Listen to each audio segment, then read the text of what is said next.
Então, minha gente, nós ficamos durante 2 anos e meio na cidade de Borba. No final desse período, talvez uns 2 meses antes, nós recebemos um convite, na época já do segundo supervisor, nosso supervisor, que foi o pastor Alberto Pascoal.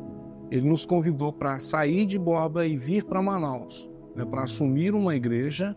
Na época era uma congregação da IDPB Educandos, hoje IDPB Casa, Nós íamos assumir essa congregação lá no bairro do Petrópolis, era conhecida como IDPB Japinlândia, Então, o convite é para assumirmos essa igreja e também para vir auxiliar o pastor Neri no manuseio de uma máquina offset, que eu tinha trabalhado com essa máquina no período que eu fui aluno na escola bíblica e ela tinha vindo para Manaus. Então, esse foi o convite que recebemos. Eu fiz uma prova com Deus. A prova era: Senhor, eu estou aqui, nós amamos essa terra, se for do teu plano, da tua vontade, o homem que vier, que ele ame essa terra tanto quanto nós temos amado.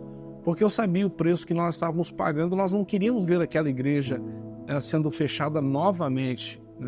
Então, quando o pastor Ailton foi visitar a cidade de Borba, ele era muito jovem ainda, talvez 2 anos mais velho do que eu, 2, 3 anos mais velho do que eu, mas muito jovem, um profissional bem-sucedido, que estava deixando tudo na cidade dele, em Lagoa Santa, Minas Gerais, para vir para o Amazonas. E ele se apaixonou pela cidade, se apaixonou pelo povo. E aí eu não tive dúvida que aquele era o sinal que eu tinha pedido de Deus. Esse homem e sua esposa estavam deixando tudo para vir para o Amazonas, assim como nós tínhamos deixado tudo. Então eu não tive dúvida de que Deus estava dizendo para nós: pode deixar tudo, que eu vou cuidar de tudo aqui em Borba. E assim nós saímos de Borba no dia 16 de janeiro de 1987 e assumimos a nossa igreja lá no bairro da Japinlândia, a nossa segunda igreja no bairro do Petrópolis, na IDPB Japinlândia, no dia 17 de janeiro de 1987, começando assim nossa segunda experiência de pastoreio. Assumimos uma igreja, o primeiro culto nós tínhamos 70 pessoas, um ano depois nós estávamos fazendo culto para umas 10 pessoas. Em vez de fazer a igreja crescer, parece que havia diminuído.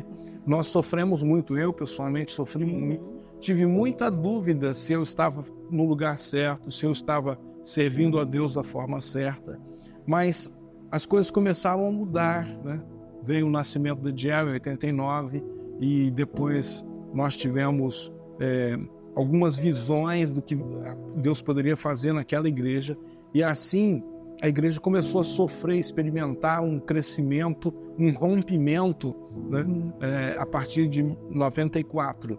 Então 94, 95 foram anos muito bons para a IDPB Japinlândia, e a igreja cresceu. Nós começamos a construir, saímos de um lugar que era um lugar bem difícil, em cima de um igarapé, e iniciamos a construção do novo prédio, E assim essa igreja prosperou, e prosperou muito nos 8 anos e meio que nós ficamos ali. Cristo também. E o Cristo nasceu nesse período também, nasceu em 1994, janeiro de 94. Isso. Então, ali na Japinlândia nós tivemos nossos 2 primeiros filhos, E a igreja cresceu, prosperou. E quando foi no mês de junho de 95, o pastor Nonato, que era o presidente do estado do Amazonas na época, ele foi à igreja nos convidar para concorrer a um processo de eleição aqui, na que era chamada IDPB Santo Antônio. E nós fomos muito resistentes, porque a igreja estava indo bem, mas ele disse: não, vocês vão, vocês concorrem, se vocês ganharem, vocês ficam, E então nós entramos num processo de concorrer, à presidência dessa igreja com o pastor Raimundo Rosas, conhecido pastor Rui. Um candidato forte. Candidato forte. E eu fiz uma prova com Deus. A prova que eu fiz com Deus é: Senhor, se for da tua vontade que eu, de fato, assuma aquela igreja, que no dia da eleição eu tenha mais do que 70% dos votos, né, dos irmãos que iriam votar. E nós entramos no processo, eu vim aqui, preguei, o pastor Rui veio e pregou, e aí eles marcaram a data da eleição, e aí, quando eles foram me comunicar, né, o resultado da eleição, a primeira coisa que eu perguntei é quantos votos eu tive, né? Porque eu queria saber se era o sinal de Deus que me seria dado. E aí eles disseram, olha, você teve 41 votos de 47 votantes. Então, na época, 47 pessoas votaram, 41 votaram em mim. Foi 88%, né? Eu nunca esqueço esse númerozinho, né? Então, 88% votaram em mim. E isso foi um grande grito de Deus. Eu te quero lá, né? E assim nós desembarcamos aqui, né? Assumimos essa igreja em 11 de julho de 1995. Então, somos pastores aqui já há 28 anos, né? Quase 29 anos, né? E é outra história, uma história de milagres, uma história... E aqui a Laísa nasceu. E aqui a Laísa nasceu. Então, o momento mais marcante...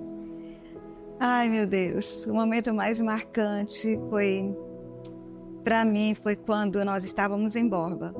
E nós fomos para o interior, numa viagem para o interior, e nós fomos picados pelo mosquito e contraímos malária, nós dois, ao mesmo tempo.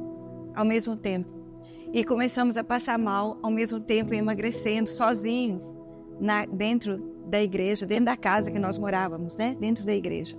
Mas Deus enviou lá uma irmã que percebeu que a igreja não estava aberta, a nossa casa não estava aberta, e ela cuidou da gente. Eu nunca esqueço.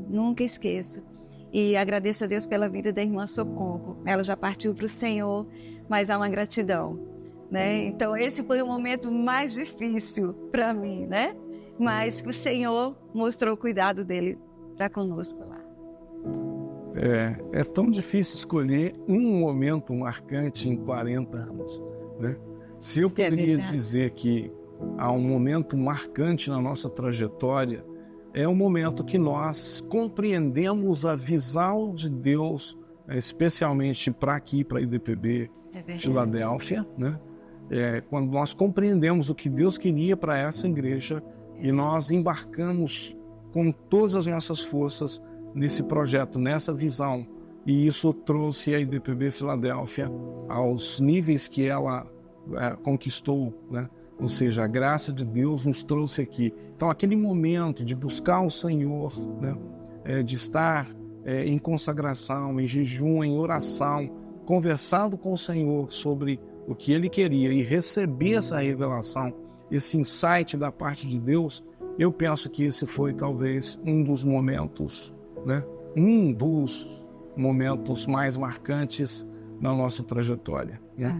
Então, na trajetória de ministério que nós temos hoje, né, nós não teríamos nada se nós não tivéssemos recebido uma visão clara de Deus e abraçado essa visão com toda a nossa força. Amém. Então, olha, gente, nós chegamos aqui por causa da convicção ao chamado. Não há outra forma de explicar. Se nós não tivéssemos a convicção que Deus nos chamou e que Deus sempre esteve conosco, a gente teria desistido. Então, o que nos sustenta, o que sustenta a nossa jornada, diante de todos os desafios que um ministério apresenta, é a nossa convicção de que Deus nos chamou, de que Ele está conosco, de que nós estamos no centro de Sua vontade. Apesar de todos os percalços, não estamos sozinhos. Então, isso tem sustentado a nossa fé até aqui. É verdade. A palavra diz: bondade e misericórdia vos seguirão todos os dias, não é? Então, todos os dias, a misericórdia do Senhor é sobre nós. E acordamos lembrando, somos chamados pelo Senhor. Amém?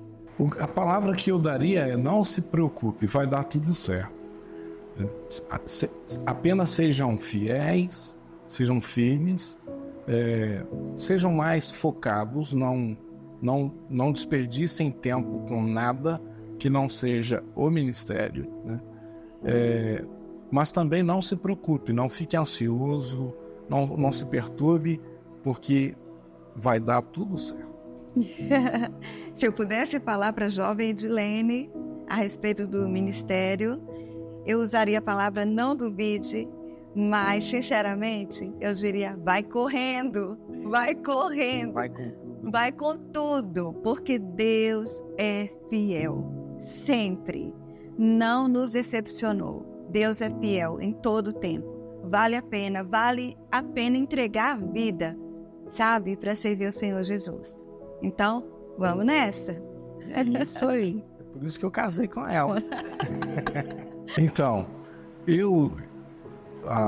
o conselho, a mensagem que eu tenho a dar para novos missionários ou para candidatos, né, ao ministério vale a pena servir ao Senhor. Ele é o melhor patrão do mundo. Ele é o melhor patrão do mundo. As experiências que eu vivi e tenho vivido nesses 40 anos, elas são experiências que não há dinheiro no mundo que pague, né, por essas experiências. As escolas que eu vivi, as escolas que eu passei, e os momentos que eu vivi, as memórias que eu guardo, né, e que eu tenho certeza ajudei a construir na vida de outras pessoas. Gente, isso não tem preço que pague. Não tem dinheiro no mundo que pague por isso. Então, eu quero dizer para você, se Deus te chamou, se esse é o teu chamado, vá com tudo. Sirva o Senhor com todas as suas forças. Tenha foco, né, nesse projeto. Não fique ansioso, mas também não desperdice energia com outras coisas. Sirva ao Senhor de todo o coração, porque Ele é bom e é fiel. Amém, é verdade. E eu fico com as palavras do meu presidente aqui de missões. Então, vá com tudo, é isso? Tudo? Vá com tudo, Deus é fiel, sempre. Amém? Amém. Ok. Então, minha gente, eu sou o pastor Joel. E eu, a pastora Edilene, E isso é um pouco dos nossos 40 anos.